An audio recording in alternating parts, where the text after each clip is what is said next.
Noticentro 1, CMI.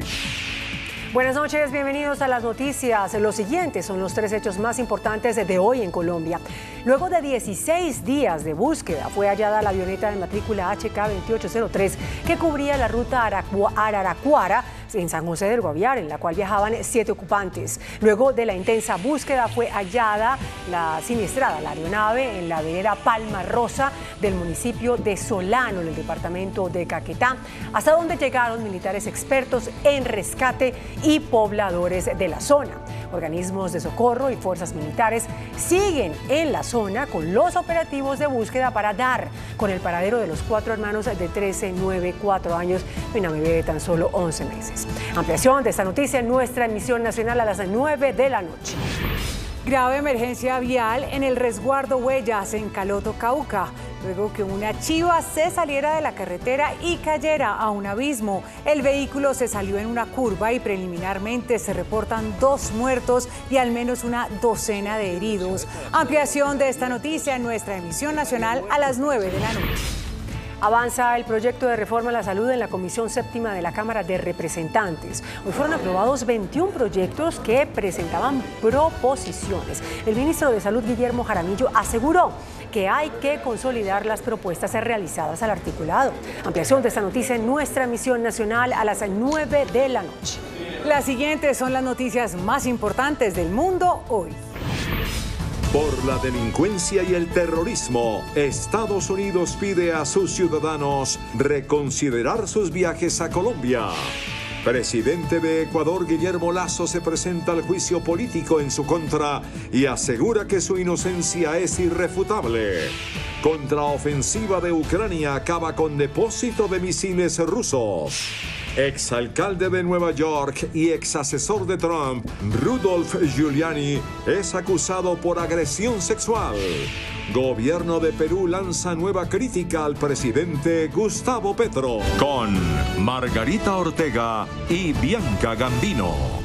El Departamento de Estado de los Estados Unidos emitió una alerta en la que recomienda a sus ciudadanos reconsiderar sus planes de viaje a Colombia debido a la delincuencia y el terrorismo que afectan al país, advirtiendo que entre los riesgos latentes se encuentran el secuestro y los disturbios civiles.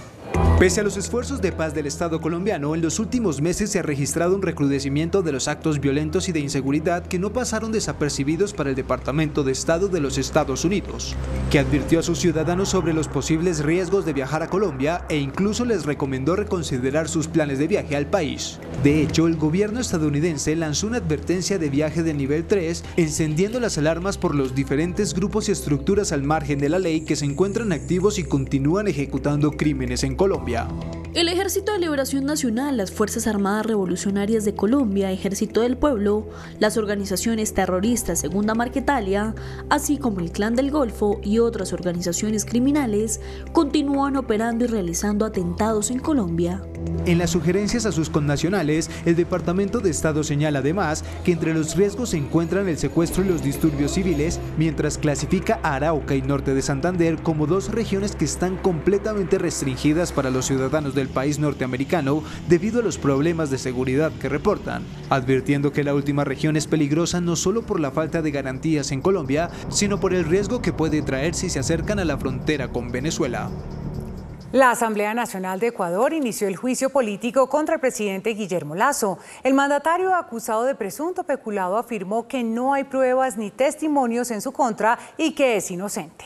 Constitucional. Con 109 de 137 legisladores presentes en el hemiciclo de la Asamblea Nacional en Quito, Ecuador, comenzó el juicio político contra el presidente del país, Guillermo Lasso.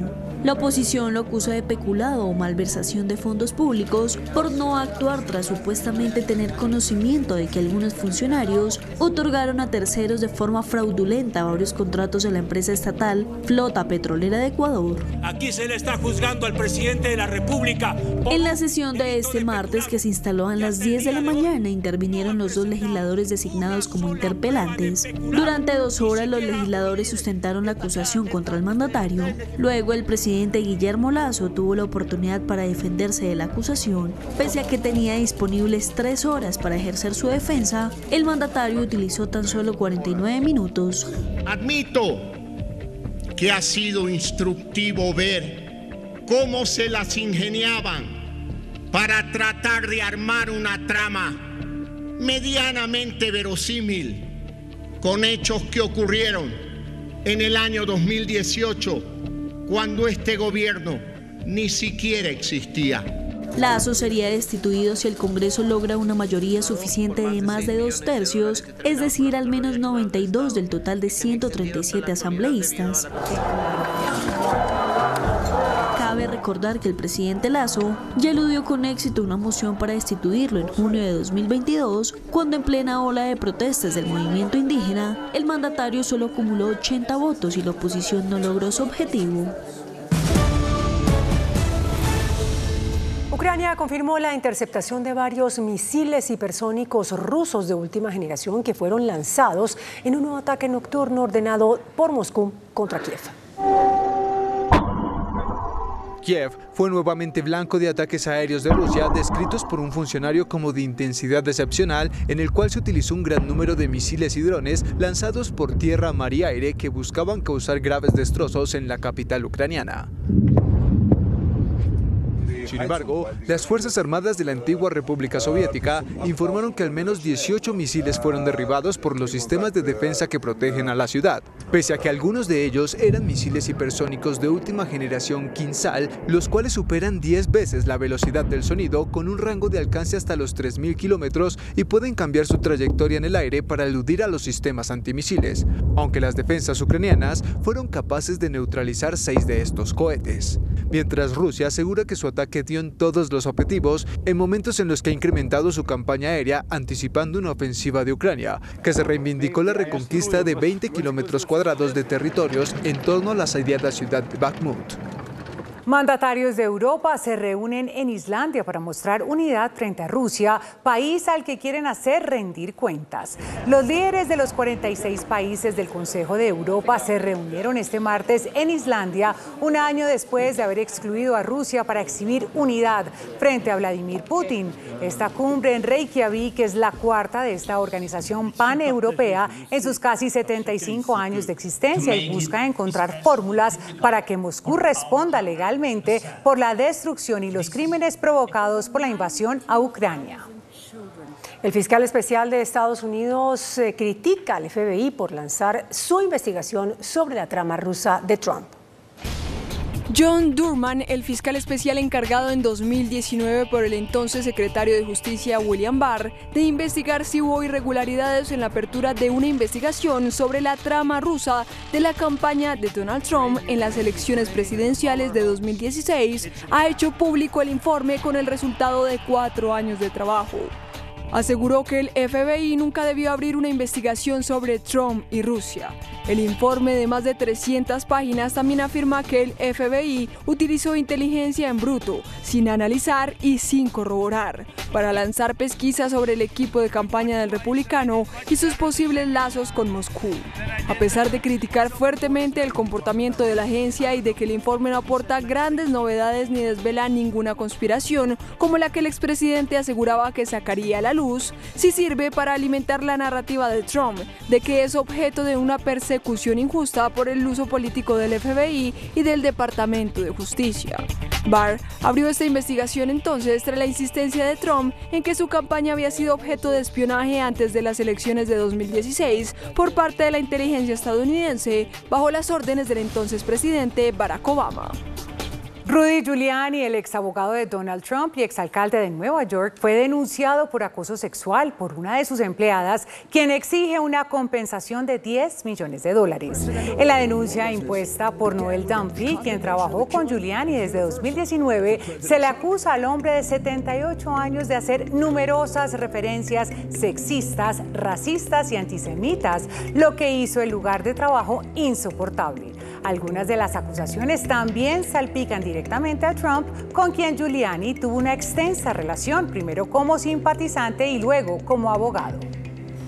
La Cancillería peruana volvió a arremeter contra el presidente colombiano Gustavo Petro y su homólogo mexicano Andrés Manuel López Obrador por desconocer a la mandataria Dina Boluarte, advirtiendo que atenta contra la convivencia democrática de la región. Se recrudecen aún más las tensiones diplomáticas tras el más reciente ataque lanzado por la canciller del Perú, Cecilia Gervasi, quien cuestionó duramente a los presidentes de México, Andrés Manuel López Obrador, y de Colombia, Gustavo Petro, por haber reiterado su rechazo a la gestión de la presidenta Dina Boluarte. La arremetida desde Lima llega después de que el mandatario colombiano junto con el presidente mexicano le impidieron a Perú asumir la presidencia de la Alianza del Pacífico, calificando a la mandataria Boluarte de usurpadora. Esta posición evidencia una vez más su actitud contraria a los principios y valores que rigen la convivencia democrática en la región, plasmados en la Carta de la Organización de los Estados Americanos y en la Carta Democrática Interamericana. Y ante las críticas que lanzó el mandatario colombiano contra la Fiscalía del país vecino por reunirse con el fiscal Francisco Barbosa, la jefa de la diplomacia peruana advirtió que Petro ha demostrado su no reconocimiento a la independencia y autonomía constitucional que tienen las fiscalías en el marco de un sistema democrático. El expresidente de Brasil, Jair Bolsonaro, enfrentó un interrogatorio por parte de la Policía Federal como parte de una investigación por el presunto fraude con la documentación de las vacunas contra el COVID-19.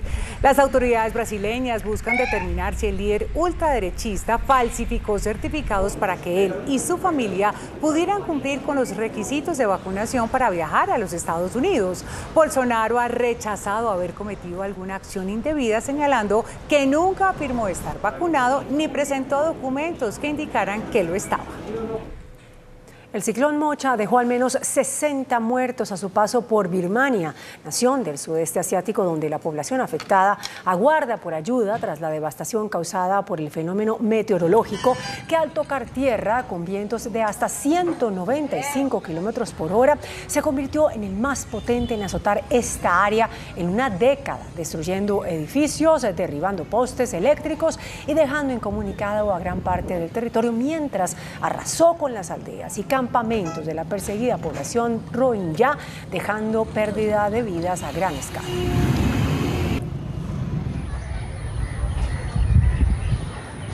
El Aircar B5 es un prototipo de auto volador que logró alcanzar una altitud máxima de 450 metros. El mundo podría estar más cerca de ver pasar por los cielos carros voladores después de que una compañía eslovaca confirmó que su prototipo Aircar B5 culminó con éxito sus primeros viajes. En los vuelos de prueba, que incluyeron 2 despegues y aterrizajes y tuvieron lugar en un aeropuerto de Eslovaquia, lograron elevar el vehículo unos 450 metros de altura en un vuelo de 80 kilómetros sin ningún contratiempo, un hito que lo acerca un paso más al vuelo comercial. El objetivo de sus fabricadores es que para cuando salga al mercado, este automóvil deportivo pueda convertirse en un avión en solo 3 minutos, tenga una autonomía de viaje estimada de 1000 kilómetros y pueda alcanzar velocidades de hasta 200 kilómetros por hora. Muy buenas noches. El año pasado hubo en Colombia una reducción del 10% de la deforestación con respecto al año 21. La principal causa de la deforestación en el mundo entero es la tala de árboles sin control. Aquí en Colombia, ¿qué origina la tala de árboles? La señora doctora Susana Mohammed es la ministra del Medio Ambiente. ¿Qué origina la tala de árboles, ministra? Muchas gracias por aceptar esta invitación. Muchas gracias, Yamit. En Colombia principalmente son economías ilícitas, tiene que ver con la economía ilícita de la coca, con el acaparamiento de tierras, que significa convertir tierra que es bosque, reservas ambientales de la nación, en tierra ganadera y multiplicar su valor. Eso es lo que yo llamaría un gran volteo de tierras. Y también la minería ilegal de oro, sobre todo en regiones como el Chocó, el Bajo Cauca, son precursores de deforestación. Pero fundamentalmente la deforestación está provocada en Colombia por la siembra de coca, ¿no es cierto? Estamos inundados y además no hay quien la compre.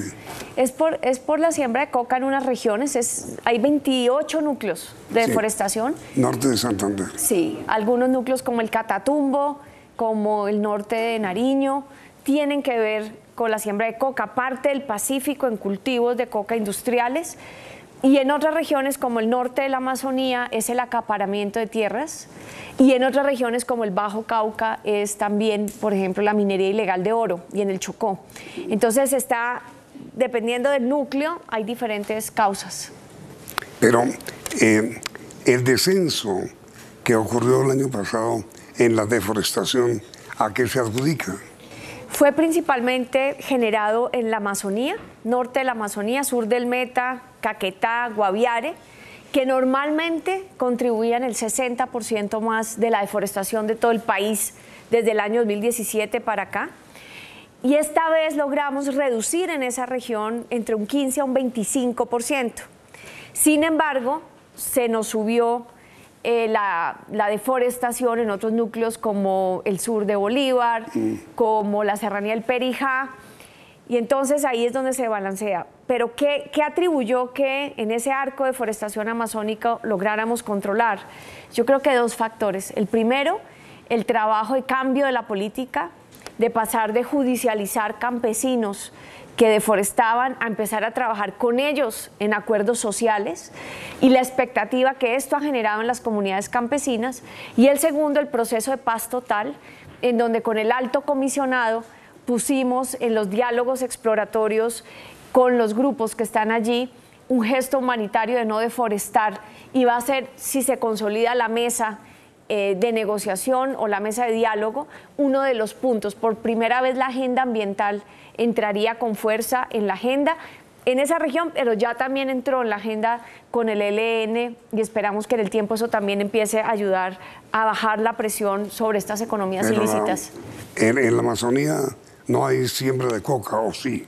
Hay en algunos puntos muy específicos, pero realmente la deforestación tiene dos causas principales. La primera, acaparamiento de tierras. Usted ve bosques se están convirtiendo en... ¿Acaparamiento para ganadería? Es para ganadería, pero yo creo, porque cuando usted sobrevuela la zona tampoco ve tantas cabezas de ganado. Sí las hay, pero no ve uno una ganadería productiva. Creo que es más la expectativa que en el tiempo esa tierra se va a legalizar, se va a volver agrícola, va a pasar de ser reserva ambiental agrícola, y el precio de la tierra entonces se multiplica.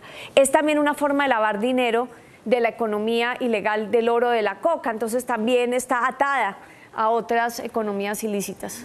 La ganadería es Córdoba, Sucre, Magdalena. Esa es, digamos, la ganadería que ha tenido el gran latifundio del Caribe. Pero esta es una ganadería también de grandes latifundios, realmente emergente. Es como si hubiera un grupo de la población que yo creo que tiene influencia política, que quiere ver la Amazonía como una gran llanura ganadera, como si fuera una cultura de los llanos orientales. Y esto es, digamos, el dilema en el que estamos en esa región, y estamos diciéndole a esa región y trabajando con los campesinos que están en la Amazonía colombiana, y que debemos buscar una forma de producción amazónica que es diferente. Entonces, en la Amazonía hay ya latifundios. Sí. Allí ha habido deforestación, especialmente el fenómeno se disparó después de la firma del acuerdo de paz en el año 2016, porque en ese entonces la dominación territorial estaba bajo mando de las FARC. Son muchas comunidades colonas que vivieron bajo ese régimen del conflicto armado, y una vez las FARC salió del escenario, el Estado no llegó, y por lo tanto otros grupos, las disidencias, empezaron a generar esto, y empezaron a entrar capitales ilícitos, aprovechando que no llegó el Estado, que salió las FARC, y hacer grandes operaciones de deforestación precisamente para acaparar esa tierra y empezar a generar. Usted ve las ganaderías nuevas, usted ve la infraestructura, las cercas, y entiende que esto no es la acción de unos cuantos campesinos colonos, sino que es una operación a gran escala. ¿Y en el Putumayo? El Putumayo sí se nos subió la deforestación, mientras, por ejemplo, en el Guaviare bajó en un 35%. La deforestación. En el Guaviare bajó en el 35%, en el Caquetá en un 31%, en el Meta en 25%, el Putumayo nos subió un 26%. Por coca. El fenómeno es diferente, allá es coca. Y también allá están grupos, la influencia de grupos armados que no están en este momento en contacto con el gobierno para el tema de la paz total. Hay que decir que el programa todavía no ha llegado al Putumayo. Nos concentramos estos primeros 9 meses en el Meta, Caquetá y Guaviare y nos da mucha esperanza que hemos logrado, por lo tanto, contener la deforestación en esos departamentos y nos da el indicio que la ruta de los acuerdos sociales, la ruta de la paz total y obviamente también la ruta de la investigación criminal para llegar a los determinadores, a los grandes capitales, es una ruta que nos puede conducir a frenar la deforestación. Esperamos iniciar muy prontamente el trabajo en el Putumayo. Ahora, señora ministra, con todo respeto por el plan y los programas del Ministerio de Ambiente, ¿hasta dónde el aumento de deforestación no ha sido consecuencia del fracaso de la siembra de coca? Pues mire la quiebra de miles de campesinos en Catatumbo. Sí, creo que no veo que tenga tanta relación. Digamos, la caída del precio de la coca, sí, lo que generó... Es que no la compra. No, está caído el precio y desafortunadamente se está migrando a otras economías ilícitas. Con la caída de la coca se aumentó la explotación de oro ilegal y también en norte de Santander la explotación de carbón ilegal. Entonces, esto empieza a migrar y creo que, sin embargo, a pesar de eso, la deforestación sí nos aumentó en esos núcleos que dependen del tema de la coca. Pero creo que es un momento importante para que el gobierno llegue, y en eso ya va a haber pronto otra asamblea campesina cocalera, a buscar la alternativa, la sustitución productiva y el acuerdo con ese campesinado al que hay que decir el gobierno en el pasado le incumplió. El programa de sustitución de cultivos no funcionó, fue un incumplimiento del gobierno y este es un momento importante. Pero ¿cuál es la diferencia? Que hoy estamos desarrollando alternativas productivas que realmente puedan lograr que la comunidad regenere con nosotros la naturaleza. Entonces ya no está el tema de la sustitución de cultivos alejado del tema de recuperar la naturaleza con los campesinos y campesinas, y este es el propósito en el que tenemos que empeñarnos. También tiene que ver mucho con la reforma agraria, la reforma rural integral. En esto el acuerdo de paz es totalmente acertado. Si no hay una estabilidad de la frontera agrícola y una reincorporación de este campesinado a la titulación de tierras, pues va a ser muy fácil que nuevamente estas comunidades caigan bajo las economías ilícitas. ¿Y cuándo, señora ministra, cuándo y para qué es el Congreso o la Asamblea de Cocaleros? Esto ya se ha venido realizando. Sí, sí. El presidente fue inclusive. El presidente, pero el comisionado para los cultivos ilícitos sigue en esos diálogos porque es precisamente crear con la gente ese modelo de desarrollo territorial que permita sustituir la coca. Ya estamos viendo también el Guaviare, recuerde, fue un gran departamento cocalero en los años 90, allá hubo Miraflores, hubo una gran expansión y hoy estamos viendo cómo campesinos que eran cocoleros están entrando a la economía de la biodiversidad.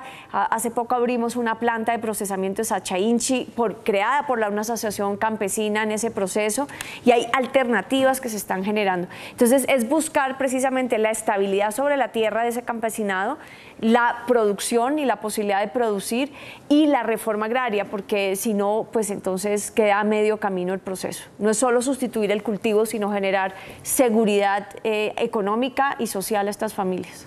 Mejor dicho, señora ministra, por primera vez en muchísimos años estamos viendo en Colombia que sembrar coca dejó de ser negocio.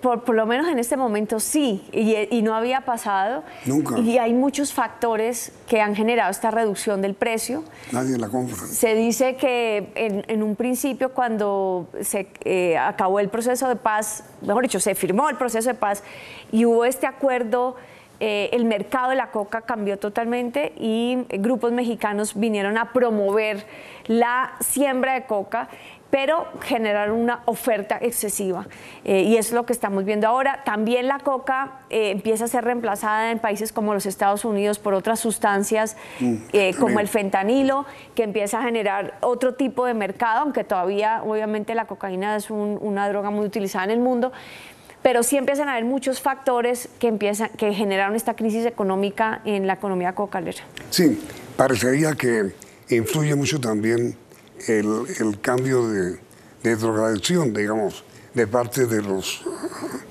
Estados Unidos. Sí, yo creo que hay un trabajo muy fuerte del presidente Petro en la interdicción de la cocaína. Ya no es ir a atacar al campesino cocalero, sino que se ha subido en el trabajo con la Armada y el Ejército en la interdicción de los cargamentos cuando ya la pasta de coca tiene valor agregado. Creo que eso también ha contribuido. Entonces, fíjese que en ese trabajo conjunto ha avanzado este proceso, pero es cierto que hoy los Estados Unidos tienen en sus manos otro problema muy grave de drogadicción y que no pasa necesariamente por la producción en Colombia. Y bueno, ministra, miren, ¿cuál fue el origen de la reunión que tuvo usted hoy con la vicefiscal general por ausencia del fiscal? Tuvo usted hoy, señora ministra, una importante y extensa reunión con la vicefiscal general en ausencia del fiscal. ¿Para qué? Bueno, uno de los pilares para frenar estas economías ilícitas que causan la deforestación es la investigación criminal. Y encontramos que esta investigación criminal en delitos ambientales estaba fragmentada, no tenía suficiente sistematicidad a pesar de los esfuerzos de la Fiscalía. Y creemos que después de haber estado en la región, aquí la política cambia. Aquí no se trata de judicializar a los campesinos, sino de encontrar los capitales que son los que están fomentando estas grandes operaciones. Y creemos que esos capitales tienen una cantidad de links tanto con grupos armados como con empresas legales, ilegales y funcionarios del Estado. Para poder investigar esto con seriedad, no puede haber mafias si no hay corrupción en el Estado.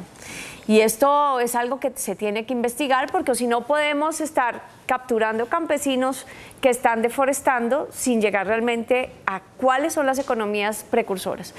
La semana pasada hicimos una alianza con la UIAF, que es esta unidad de investigación de capitales y lavado de activos, para precisamente empezar a construir los mapas de analíticos que nos permitan entender esas redes.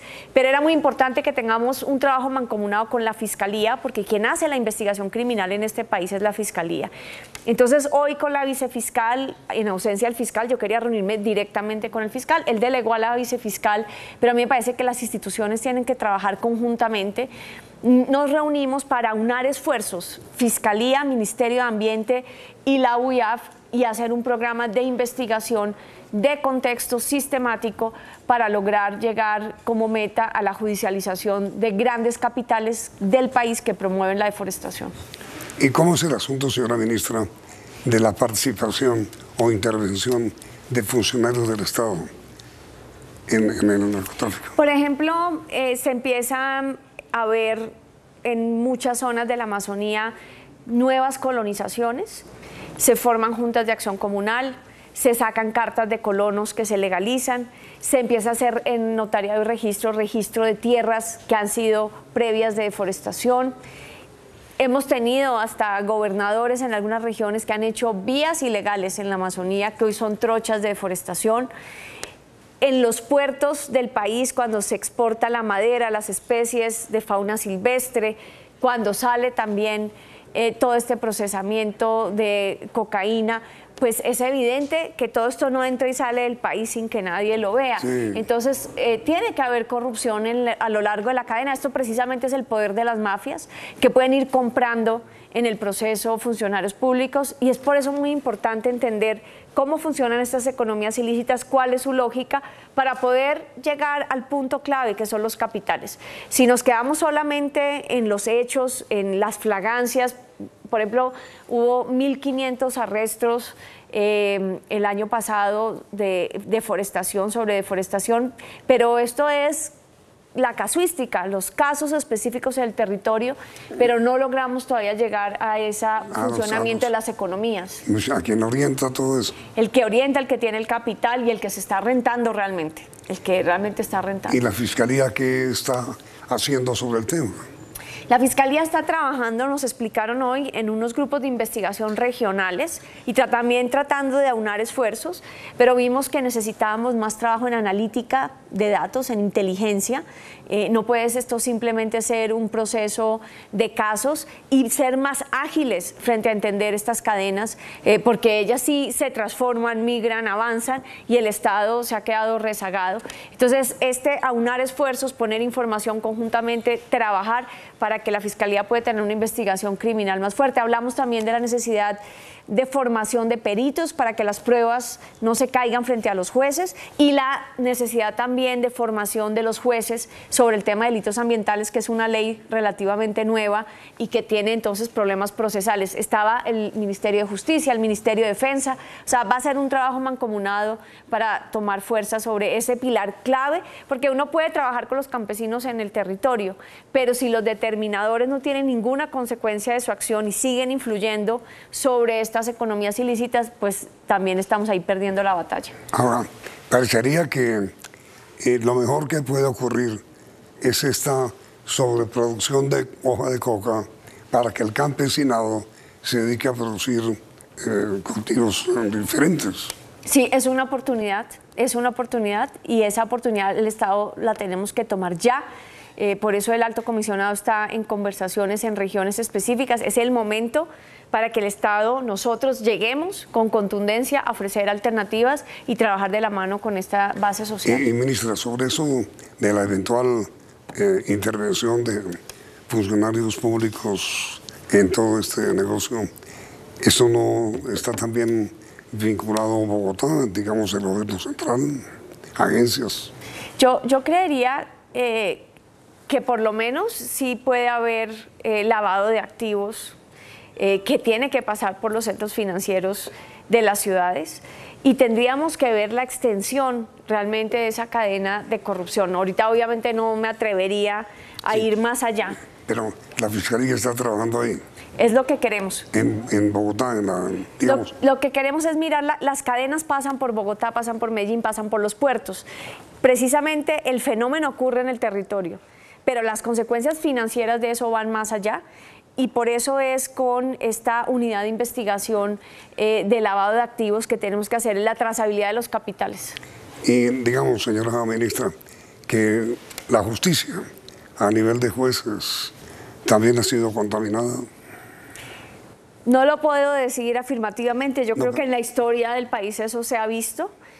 Pero creo que también tenemos jueces muy valiosos de la República y creo que debemos darle más base conceptual, más base técnica a todo el proceso de delitos ambientales para llegar a la estructuración de esos delitos. Hasta ahora nos hemos quedado un poco, como digo, el caso a caso y eso va a tener que tener un trabajo mancomunado con los jueces y la justicia. De eso hablamos hoy con el Ministerio de Justicia, porque además en el marco de Escazú, que es el acuerdo de Escazú, uno de los principios es la justicia ambiental, o sea, el acceso a la justicia ambiental.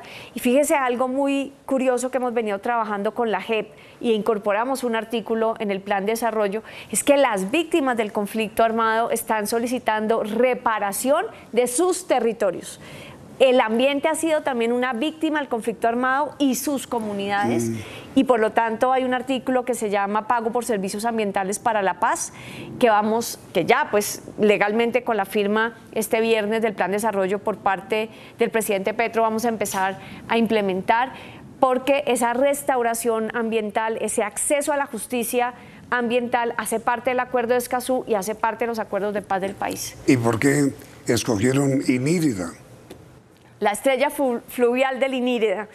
Pues la primera transformación que propone el plan de desarrollo es el ordenamiento territorial alrededor del agua. ¿Pero por qué Inírida? Precisamente, porque esa es la primera transformación. La segunda transformación tiene que ver con la inclusión social, la justicia social, y estos son los territorios lejanos, olvidados de Colombia. 30.000 habitantes.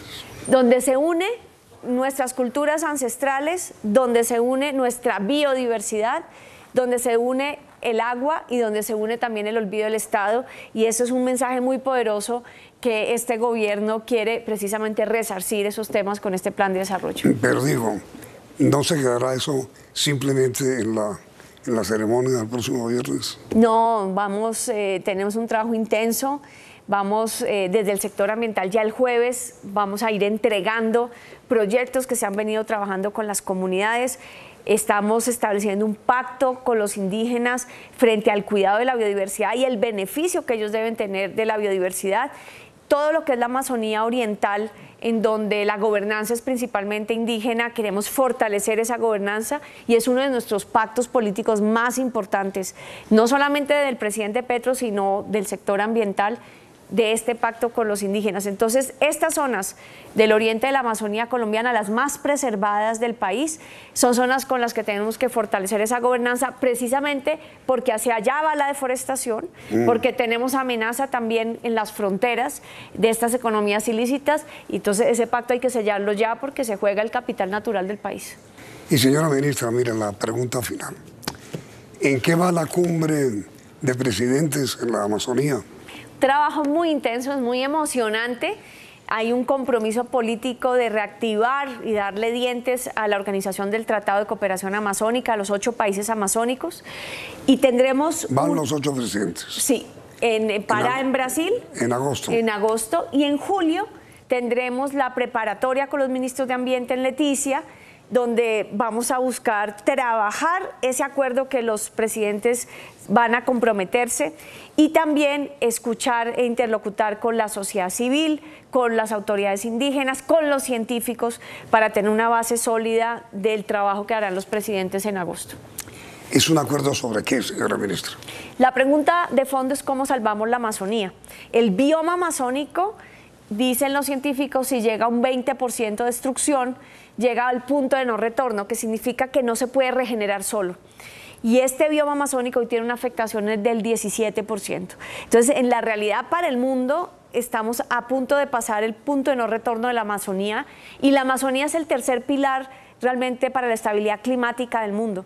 Entonces, un plan integral para el bioma amazónico con cooperación mundial es importantísimo para nuestros países, pero es uno de los puntos de estabilidad también climática de este siglo para el mundo. Ahora, el dióxido de carbono es otra, digamos, de las víctimas, por llamarlo de alguna manera, de la deforestación. Sí, la principal causa de emisiones de gases de efecto invernadero en Colombia es la deforestación, el cambio del uso del suelo. Cada vez que perdemos una hectárea de bosque o de algún ecosistema, toda esa biomasa se pudre y se convierte en gases que van a la atmósfera. Pero además perdemos la capacidad de captura de estos gases de efecto invernadero y de producción de oxígeno. Es una doble pérdida. Por eso para Colombia su principal objetivo climático es frenar la deforestación y recuperar esa naturaleza perdida, que por haberla perdido tenemos hoy tantos desastres naturales en el país. Doble pérdida, doble ganancia. Doble pérdida, doble ganancia, sí, de acuerdo. Pues qué bueno, señora ministra. Nos alegra mucho pues semejante éxito que usted está alcanzando al frente del ministerio.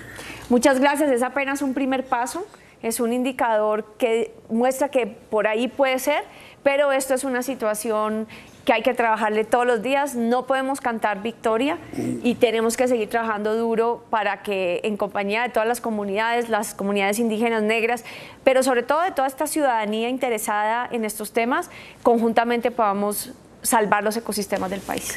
Susana Mohammed, señora ministra de Ambiente, muchas gracias. A usted, Yamit, gracias. Y a ustedes, televidentes, muy amables por la sintonía, y los invito a que continúen aquí, en Noticentro 1, CNE.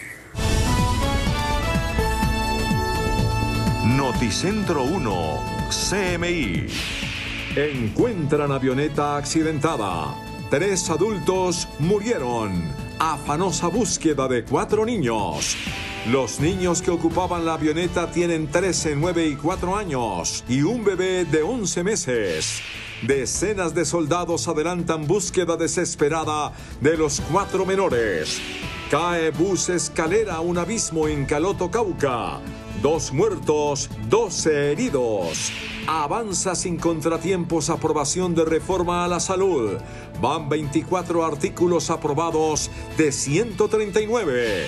Gobierno reconoce carácter político de ELN. Inminente reanudación de diálogo en La Habana. Nuevas revelaciones de Mancuso.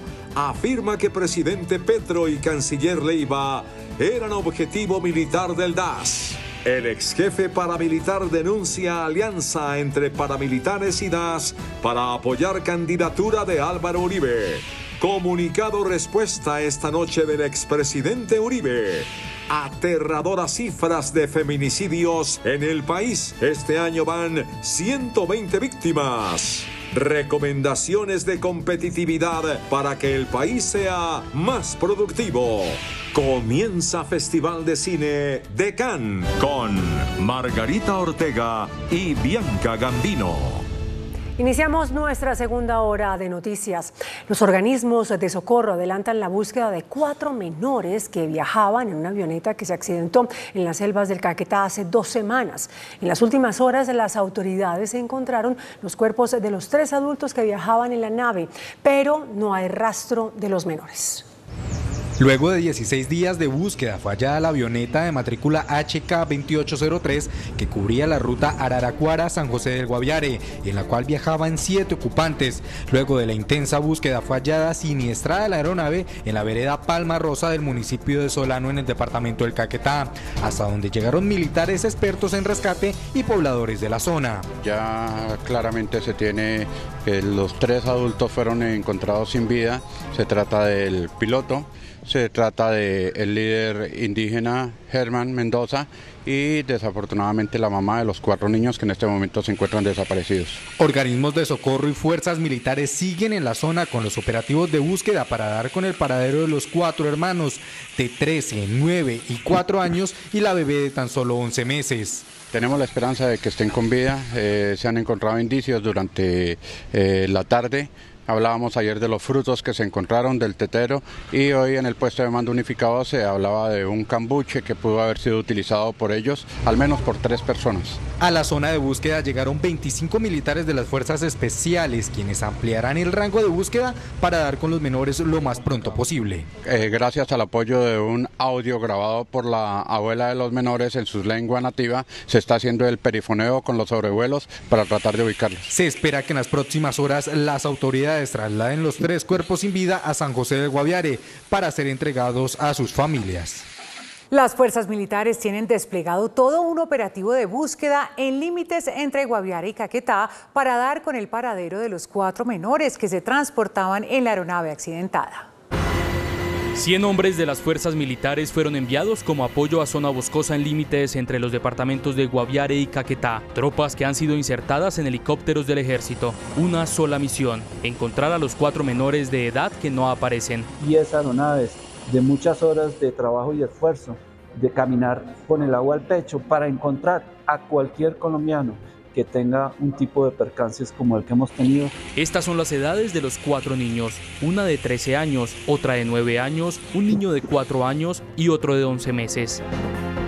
El mal tiempo en la zona ha dificultado las labores de búsqueda. Esas son otras de las dificultades que hemos tenido. La meteorología, pues, desafortunadamente no ha sido la mejor. Hemos tenido unos frentes de mal tiempo que han dificultado la continuidad de las operaciones. ¿Hay esperanza de vida? Esta foto de las fuerzas militares es clave.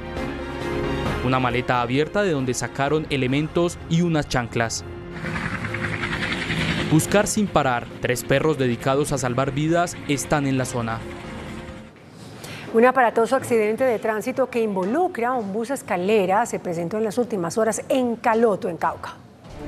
Un accidente de tránsito se registró en el resguardo indígena de Huellas, zona rural de Caloto, luego de que un bus escalera perdió el control y cayó en un abismo. Preliminarmente se habla de 12 heridos y 2 muertos en esta zona del norte del Cauca. Los hechos ocurrieron en la tarde de este martes 16 de mayo, en el punto conocido como Loma Pelada, en la vía a La Palomera. Los heridos se recuperan en el Hospital Francisco de Paula Santander, en Santander de Glichao. Avanza la aprobación del proyecto de reforma a la salud en la Comisión Séptima de la Cámara de Representantes. Hoy fueron aprobados 21 artículos de la iniciativa. De 139 artículos que componen el proyecto de reforma a la salud, solo hoy aprobaron un bloque de 21 artículos que no presentaban proposiciones. Los congresistas de la Comisión Séptima ya han aprobado 24 de los artículos.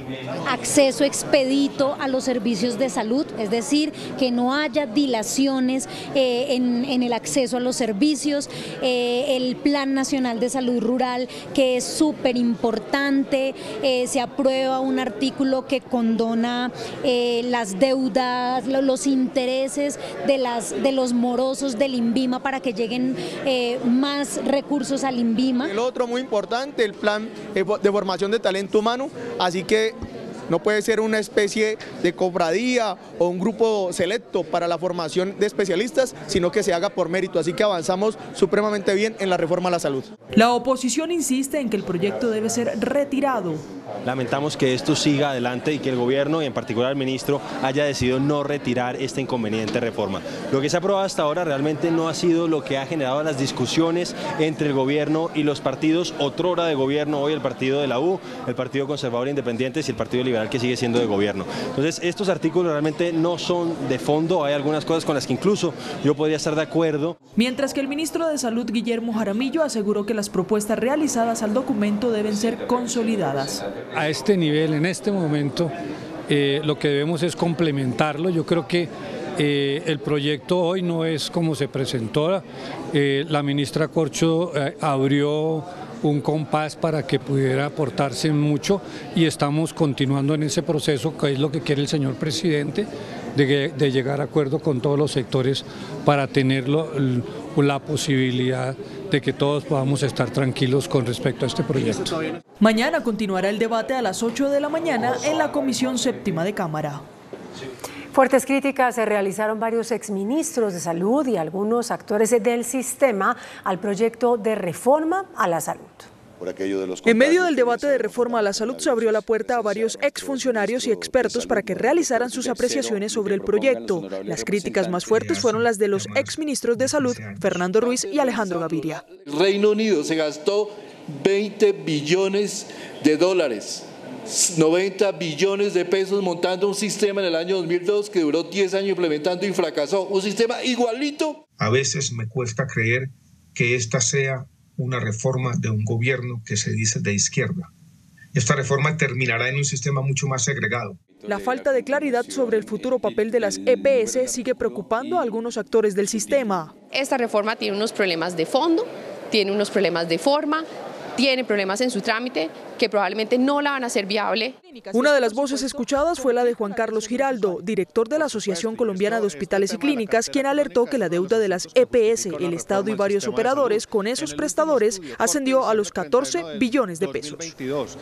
La Delegación de Paz del Gobierno con el ELN expidió un comunicado en el cual ratifican que los diálogos con el ELN tienen carácter político y que a esta guerrilla se le reconoce su carácter político de organización armada rebelde.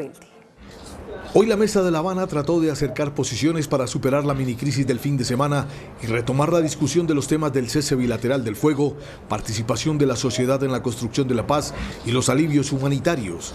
Mientras tanto, a través de un comunicado, la Delegación de Paz del Gobierno y el Alto Comisionado de Paz quisieron bajarle más el tono a los malos entendidos y ratificaron el carácter político de la mesa. El gobierno colombiano reconoce una vez más al ELN su carácter político de organización armada rebelde, así como la aplicación del derecho internacional humanitario en la confrontación que el Estado aún sostiene con dicha organización. El gobierno resaltó la importancia de los nuevos acuerdos logrados entre las dos partes, entre ellos el denominado Acuerdo de México. A lo largo de los 6 meses en los que ha transcurrido este proceso de diálogos de paz, hemos registrado que avanzamos con solidez. El ritmo con el que la mesa ha llegado a construir consensos no había sido logrado anteriormente. Para el gobierno nacional es importante tomar en cuenta el clamor de la población civil por la degradación del conflicto armado y la mayor injerencia de las economías ilícitas que continúan generando sufrimiento a las comunidades. El alto comisionado para la paz, Danilo Rueda, anunció en la Comisión Primera de la Cámara de Representantes que el gobierno tiene todo listo para instalar 7 mesas de diálogos con grupos armados en las próximas semanas. 7 nuevas mesas de diálogos con igual número de estructuras armadas, urbanas y rurales. Estaríamos hablando de MC-FARC, de Segunda Marquetalia, de los grupos organizados armados de Medellín, el área metropolitana, las de Buenaventura, Chotas Espartanos y en Quibdó.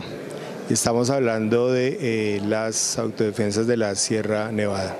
En estas 7 mesas estará plasmada la denominada paz total o paz completa. Solo falta un detalle. Son decisiones de jueces de la República y con base en esas decisiones de los jueces de la República podemos ya empezar mesas de conversaciones. Asimismo, se busca evaluar el cese del fuego que está pactado hasta el 30 de junio y que actualmente se mantiene con las disidencias de Iván Mordisco, la Segunda Marquetalia y las autodefensas de la Sierra Nevada. Hay una reformulación posiblemente de todos esos ceses de fuego y se amplíe al tema de hostilidades. Y eso también puede significar que podemos lograr el diseño de otros mecanismos que permitan alivianar, generar condiciones humanitarias y también de escenarios dialógicos en diversos territorios de Colombia, en esos territorios. Durante el debate de control político, los representantes de Cambio Radical y el Centro Democrático acusaron al gobierno de hacer una paz improvisada y pidieron que no se continúe con el cese del fuego.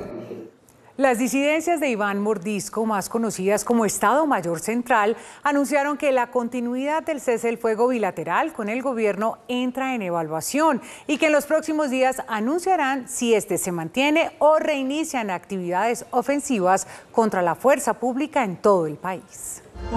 A través de este comunicado, las disidencias de Mordisco cuestionan el cese bilateral del fuego que actualmente mantienen con el gobierno. El grupo armado acusa a las fuerzas militares de romper el cese del fuego y se preguntan si el gobierno tiene voluntad de paz. Llamamos a los miembros del mecanismo de verificación y monitoreo a consulta interna a partir de este momento, en donde se tomará la decisión si continuamos en el cese al fuego o por el contrario se da por terminada esta etapa. El autodenominado Estado Mayor Central dice que la instalación de la mesa entró en un peligroso letargo y acusan al Poder Judicial de no haber tomado la decisión de levantar las órdenes de captura contra sus voceros que estarán en la mesa de diálogos y quienes integrarán el mecanismo de verificación del cese del fuego. En su último día de comparecencia ante la Justicia Especial de Paz, el excomandante paramilitar Salvatore Mancuso aseguró que el presidente Gustavo Petro y el canciller Álvaro Leiva fueron declarados objetivos militares por el extinto Departamento Administrativo de Seguridad, DAS. El mismo canciller hoy, Álvaro Leiva,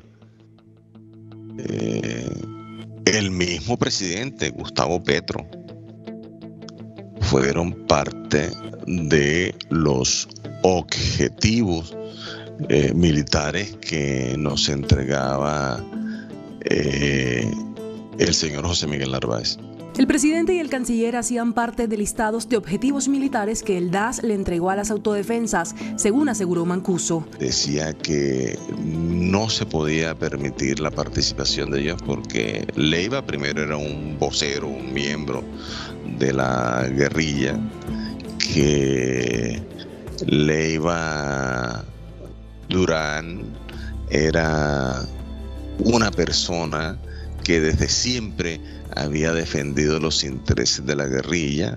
En estos listados también aparecieron actuales congresistas del Pacto Histórico. Alirio Uribe insistió muchísimo en Piedad Córdoba. Mancuso también habló de un apoyo del DAS y las autodefensas al entonces candidato presidencial Álvaro Uribe, en el que supuestamente participó Pedro Juan Moreno, su exsecretario de gobierno en la gobernación de Antioquia. Antes de las elecciones presidenciales de Uribe en el año 2002 y en esa reunión no solamente estaban pidiendo el apoyo y organizando el apoyo que se le iba a dar a las elecciones al presidente para ese momento, Uribe, sino que nos entregaron la ubicación de Granda, el canciller de la FARC. También aseguró que Pedro Juan Moreno participó de la coordinación de las masacres de El Aro en 1997, en la que murieron 17 personas, y La Granja en 1996, en la que hubo 5 muertos. Iniciaron desde la Casa Castaño cuando las pide Pedro Juan Moreno, que era secretario de gobierno de la gobernación de Antioquia. Hace pocos minutos el expresidente Álvaro Uribe respondió a las acusaciones que en su contra hizo el exjefe paramilitar Salvatore Mancuso. Uribe dijo que enfrentará a Mancuso en todos los escenarios legales. Procederé a denunciar al señor Mancuso ante la justicia colombiana y ante la justicia de los Estados Unidos, donde vive. Tendrá que probar que le quité los escoltas al alcalde del Roble. El exgobernador de Sucre, Salvador Arana, aceptó haber sido autor intelectual del asesinato del alcalde. Conocí a Salvador Arana cuando llega a la presidencia, porque él era el gobernador de Sucre. No tuve amistad con él. Uribe señaló que nunca fue amigo de Mancuso y afirmó desconocer ingresos de dineros del exjefe paramilitar a su campaña. Hace años, el señor Mancuso expresó que había ayudado con recursos a mi campaña. Se le contestó en la época. Esa campaña fue manejada con la disciplina y la transparencia de Fabio Echeverry Correa. Nadie tenía autorización de pedir ni de recibir esos recursos. Si el hecho se dio, se lo robaron. Uribe señaló que las declaraciones de Mancuso hacen parte del plan de venganza por la extradición de los exjefes paramilitares. El partido de la U se declaró en independencia. Por su parte, el ministro del Interior, Luis Fernando Velasco, dijo que esta decisión dará altura al debate. Lo que queremos en el partido es tener independencia para poder lograr votar o asumir posiciones responsables frente a las cosas buenas que se lleguen y que puedan impactar positivamente a los ciudadanos, y también votar negativas las propuestas que nosotros creamos que no son o que no van a impactar positivamente a la gente. Cabe recordar que hace unos días el Partido Conservador también se fue a la independencia. El ministro del Interior se refirió a las decisiones. Desde que los congresistas tengan la libertad de debatirlas con el gobierno, veo que no están en riesgo, porque nosotros queremos tener los argumentos para convencerlos. Me preocuparía ver a unas bancadas en oposición diciendo nos oponemos a las propuestas de cambio. Mañana se reúne la bancada del Partido Liberal y podría también definirse la posición frente al gobierno de Gustavo Petro. Según la Fundación Feminicidios Colombia, este año en el país se han presentado 120 feminicidios. Yamile Roncancio Alfonso, directora de la Fundación Feminicidios Colombia, revela el balance de un dramático informe relacionado con feminicidios. Hay un promedio entre 250, 300 y un poquito más de 300 mujeres víctimas de feminicidios al año, y este año, en lo corrido de estos meses, llevamos al menos 114 víctimas. Creemos que pueden ser un poco más de 120, pero seguimos haciendo los registros y las verificaciones. No se le toca a una mujer ni con el pétalo de una rosa, frase que recuerda a una generación y que algunos no aplican. Adicional, tenemos más de 7.500 casos denunciados por violencia intrafamiliar y 715 por delitos sexuales.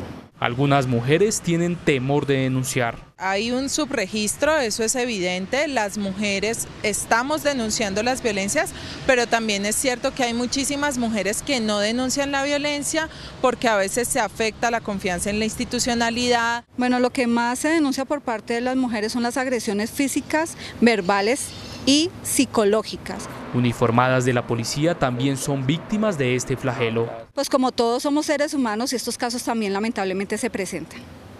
Crímenes como los feminicidios ocurridos en los recientes días en Colombia son producto de una sociedad enferma que no le presta suficiente atención a la salud mental, de acuerdo con el investigador y profesor de la Universidad Javeriana, Leonardo Rodríguez Celis. El profesor Leonardo Rodríguez Celis es un psicólogo, también es doctor en criminología, trabaja en las cárceles colombianas y es un estudioso de la violencia intrafamiliar. Dice que la colombiana es una sociedad enferma. La agresión, la violencia, a veces asociado al tema de la celotipia, al tema de no saber aceptar los duelos por pérdidas afectivas y efectivamente creer que con la violencia se resuelven los conflictos y los problemas. Pero la verdad, estamos en una sociedad muy enferma donde hace falta un acompañamiento de la familia, de la sociedad, de las instituciones, del Estado por los serios problemas de salud mental. Para el profesor Rodríguez Celis, la violencia contra la mujer se da por distintos factores familiares, sociológicos y culturales, porque el colombiano está acostumbrado a la venganza y tiene una cultura de violencia propia del conflicto interno armado que se alimenta también desde los hogares. Para este académico es fundamental que el Estado implemente verdaderas políticas públicas de prevención de la violencia intrafamiliar. La directora de Seguridad Territorial de la Fiscalía, Luisa Obando, reveló detalles de las investigaciones por feminicidios en el país. En la mayoría de los casos hay antecedentes de violencia. La Fiscalía indaga 64 casos de feminicidios registrados en lo ocurrido de este año, en los que los investigadores buscan reconstruir la violencia previa que hubo en la mayoría de los casos. No podemos hablar del feminicidio como un crimen pasional, como se ha hecho en algunos momentos de la historia de manera equívoca, ni tampoco que es un asunto privado. Y uno de los casos más recientes de feminicidio se registró en la cárcel de Cómbita. Los investigadores de la Fiscalía determinaron que esta persona tenía ya 2 condenas por feminicidio y también tenía un proceso pendiente por abuso sexual. Fue atacada con un arma blanca en una de las celdas. Esta persona que se encuentra procesada por estos feminicidios el día de ayer fue imputada y en audiencia aceptó cargos. La Fiscalía emitió una nueva directiva para investigar los feminicidios en el país. La primera hipótesis cuando se trata del homicidio de una mujer es que su homicidio obedeció a su condición de mujer, es decir, que se trata de un feminicidio. Sobre el caso de feminicidio en el centro comercial Unicentro, pese a que el agresor murió, la Fiscalía sigue investigando el caso. La Corte Constitucional exhortó al gobierno para que avance en un proyecto de ley que regule la violencia digital o en línea contra las mujeres. El proyecto deberá hacer énfasis en la protección de las periodistas. La orden se da por una tutela que presentaron 9 periodistas que sufrieron ataques en redes por comentarios a actores políticos. La ministra de Ambiente, Susana Muhammad, y la vicefiscal general de la Nación, Marta Mancera, definieron hoy un plan de acción para dar con el paradero de los responsables de la deforestación en el país. Lo que busca el plan de acción entre el Gobierno Nacional y la Fiscalía General de la Nación es darles un golpe contundente a los acaparadores de tierra que están detrás de la deforestación. Queremos avanzar en un proceso dedicado de investigación criminal para llegar a los determinadores de la deforestación. En el gobierno pasado la política fue judicializar a los campesinos, pero lo que nos interesa a nosotros y al presidente Gustavo Petro es llegar a los capitales que terminan generando la deforestación. Y aunque sigue siendo muy alta, el gobierno celebra que la deforestación en la Amazonía haya disminuido entre 2021 y 2022. No habíamos logrado una reducción en la Amazonía tan significativa desde hace 6 años. De 86.250 hectáreas deforestadas en 2021, en 2022 se llegó a solo 69.000. Hay preocupación en Bogotá por el incremento de los homicidios y los secuestros. Este último delito reporta un crecimiento del 150%. Día violento en Bogotá. Un joven de 19 años fue asesinado en Ciudad Salitre en medio de un presunto robo y un conductor del SITP fue víctima de sicarios en la localidad de San Cristóbal. Estas son las víctimas más recientes de homicidio, un delito que registró un aumento del 12%, con más de 340 personas asesinadas este año en Bogotá. La única estrategia de seguridad de Bogotá que ha sido eficaz fue la pandemia. Otro dato que prende las alarmas de las autoridades es el secuestro. La mayoría de los casos se concentran en Engativá, Teusaquillo y Usme. Es gravísimo, por ejemplo, que haya un incremento del 150% en los secuestros en Bogotá. En lo que va del año, más de 43.000 personas han sido atracadas en la ciudad. Esto significa 358 personas al día. Roy Barreras, saliente presidente del Congreso, confirmó que el presidente Petro le ofreció la embajada en Reino Unido. La decisión llega tras la salida del Senado de Barreras por un fallo del Consejo de Estado de nulidad de elección por doble militancia. Por una presunta intromisión irregular en las elecciones de Ecuador de 2021, el ex candidato presidencial de ese país, Andrés Arauz, denunció al fiscal general de Colombia, Francisco Barbosa. El ex candidato presidencial de Ecuador denunció por 3 delitos al fiscal general por supuestamente intervenir irregularmente en las elecciones del vecino país. Una campaña de desinformación agresiva y de injerencia en las elecciones ecuatorianas con una publicación absolutamente falsa y tendenciosa. Los hechos por los que resultó salpicado Barbosa tienen que ver con una denuncia que él hizo en Ecuador sobre los posibles vínculos de políticos ecuatorianos con el ELN previo a las elecciones en las que salió electo Guillermo Lasso. Un claro caso de intervención, de injerencia, de extralimitación de funciones, de abuso de autoridad, de desvío de sus funciones de autoridad. Barbosa será denunciado ante la Comisión de Acusación del Congreso. Escuchen esta cifra. El 74% de los comparendos impuestos este año en Bogotá no se han pagado y la cartera en mora supera los 600.000 millones de pesos. 7 de cada 10 comparendos de tránsito en Bogotá no se pagan. Aquí el problema es una crisis en la gestión de la Secretaría de Movilidad, que está imponiendo 4 veces más comparendos, pero no está recaudando. Mientras en el 2019 cerca del 50% de los conductores pagaba las infracciones, en el 2022 el 71% de los comparendos no se pagaron. ¿Sabe cuánto es la cartera hoy? 650.000 millones de pesos de cartera. Con eso podríamos pagar todo el programa de jóvenes a la U. Según el Consejo, el 40% de las fotomultas no se están notificando a tiempo. Lo que tenemos hoy son 835.000 comparendos, de los cuales solo 300.000, un poco más, fueron notificados. El distrito, por su parte, desvirtuó los datos revelados en el debate. La cultura del pago de la imposición de comparendo del comparendo ha sido muy efectiva. Hemos mejorado este mes, tenemos más de un 60% de cultura de pago inmediato. Lo cierto es que la cartera por comparendos cada vez es más abultada, pasando de 83.310 millones de pesos en 2021 a 315.000 millones de pesos en el 2022. Bogotá encabeza el índice de competitividad por regiones y el Bichada aparece como el departamento con menos avances. El informe fue presentado por el Consejo de Competitividad y la Universidad del Rosario. Hoy se presentó en Popayán el Índice Departamental de Competitividad 2023, que permitió conocer los desafíos y oportunidades de las regiones para ser más competitivos con base a los datos de población, consumo y secuelas de la pandemia. Que cada uno de nosotros necesita de esos pilares de competitividad para ser más productivos y poder construir un mejor presente para nosotros y un mejor futuro para nosotros y nuestras familias. El informe califica la gestión de los departamentos según su desempeño en las diferentes áreas. Para la edición 2023 se destaca que las primeras 5 posiciones se encuentran la ciudad de Bogotá con un puntaje de 8.47 sobre 10 y los departamentos de Antioquia con 8.72, Atlántico con 6.72. En las últimas posiciones de la medición aparecen Vaupés, Guainía y finalmente Bichada, en el último lugar con un puntaje de 1.78. La ministra de Vivienda, Catalina Velasco, lanzó el programa Cambia mi casa ya para favorecer a la población vulnerable. Se trata de un programa de mejoramiento de vivienda al cual busca beneficiar a 400.000 hogares en todo el país.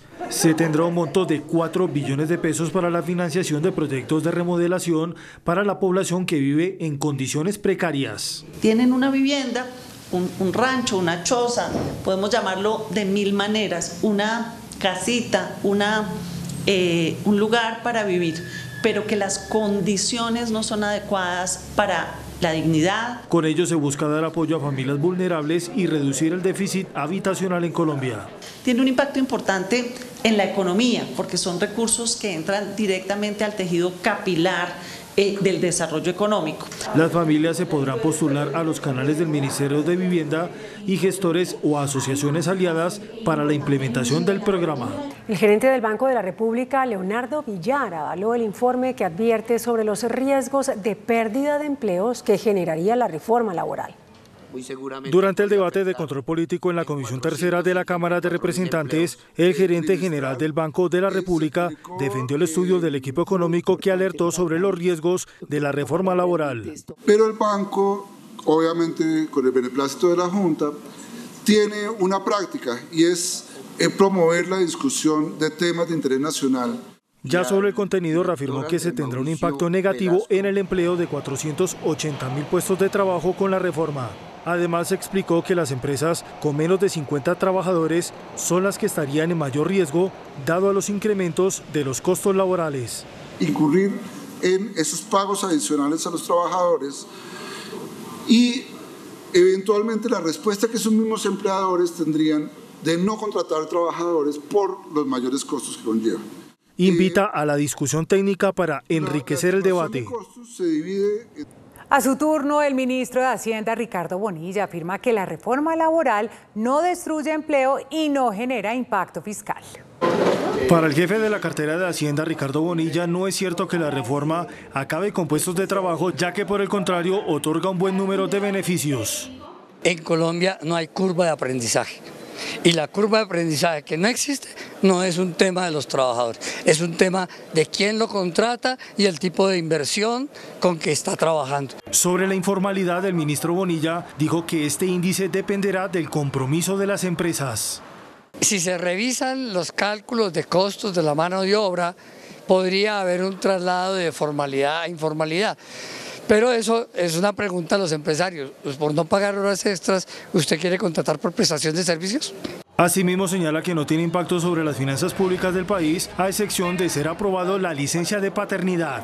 El presidente de Confecámaras, Julián Domínguez, reveló que solo el 35% de las empresas logra sobrevivir y mantener sus operaciones en el país después de 5 años. El gremio que reúne las cámaras de comercio del país reveló que entre el 2017 a 2022 sobrevivieron el 35% de las empresas que se constituyeron en dicho periodo. El restante no logró mantener su operación debido a coyunturas de mercado, mayores costos o cambios de negocio. Hay algunas que simplemente cambian y entonces mutan de una actividad empresarial a otra, entonces cancelan su anterior actividad.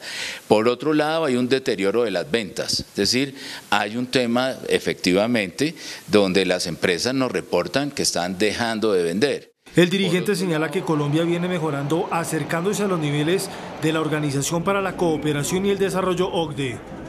Almacenes Éxito y Olímpica se sumaron a Tienda Zara en la iniciativa de reducción de precios y descuentos en varios productos de la canasta familiar. Con el fin de reactivar la demanda del país, los centros de cadena anunciaron la reducción de precios en al menos 400 productos de la canasta familiar. Más medidas para reducir la inflación.